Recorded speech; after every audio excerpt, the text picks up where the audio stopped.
سلام دوستای گلم، حالتون چطوره؟ امشب اومدم به یکی از خاص‌ترین و معروف‌ترین فودکورت‌های شهر کرج که خیلی ها اینجا رو به خاطر LCD خیلی بزرگی که داره برای تماشای فوتبال دور همیاشون انتخاب میکنن.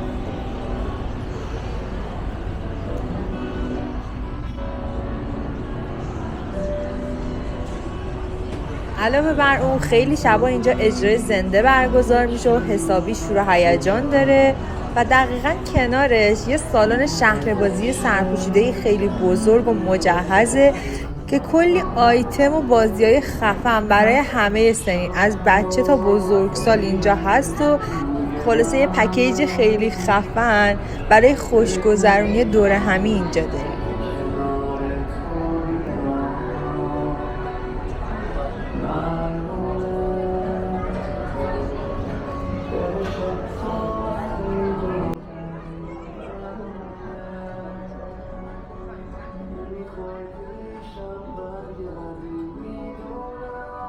همین اول کاری میخوام ببرمتون شهر بازیشو ببینید.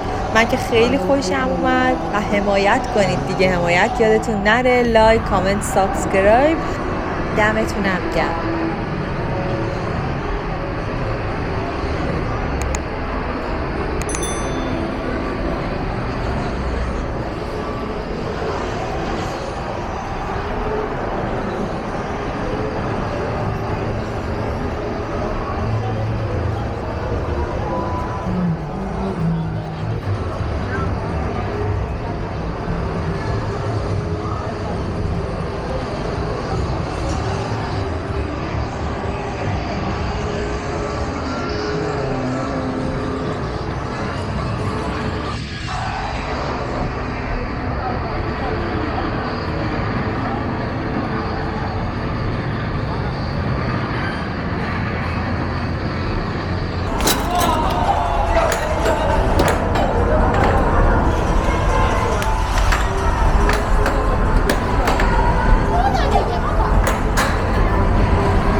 دیگه دارید میبینید دیگه چقدر اینجا شلوغه و از اینجایی هم که برج ماندگار تو عظیمیه کرجه و جزء بالا شهر کرج حساب میشه، کلا پاتوق اشغال و خوشگذرونی بچه پولدارای کرجه.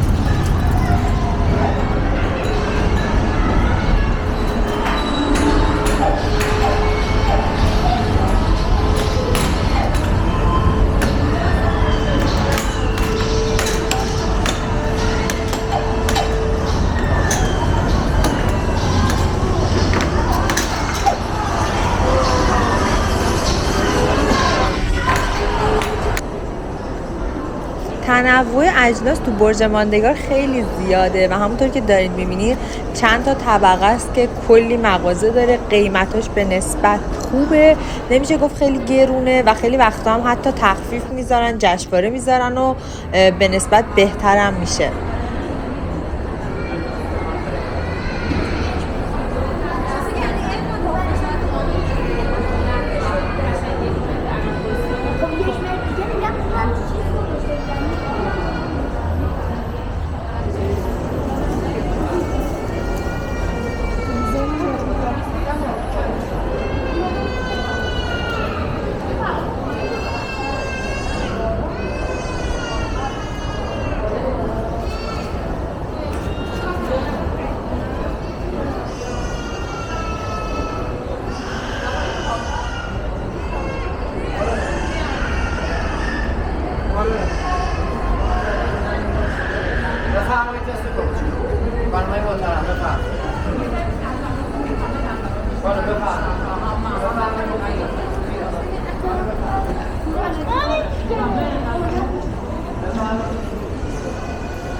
مهراد مالم که یکی دیگه از خفن‌ترین مرکز خریدای کرجه و اونم تو عظیمیت، تو فاصله چند قدمی از برج ماندگار. یعنی اگه اینجا اومدین میتونید به هر دوتاش سر بزنید.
به نظرم وجود همچین مرکز خریدایی با همچین امکاناتی خیلی خوبه، چون بعد از اینکه خرید کردین میتونید بیاین تو فودکورت خستگی در کنید، حتی میتونید یه شب شاد داشته باشین، کلی تفریح کنید و روحیتون عوض شه.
تکنولوژی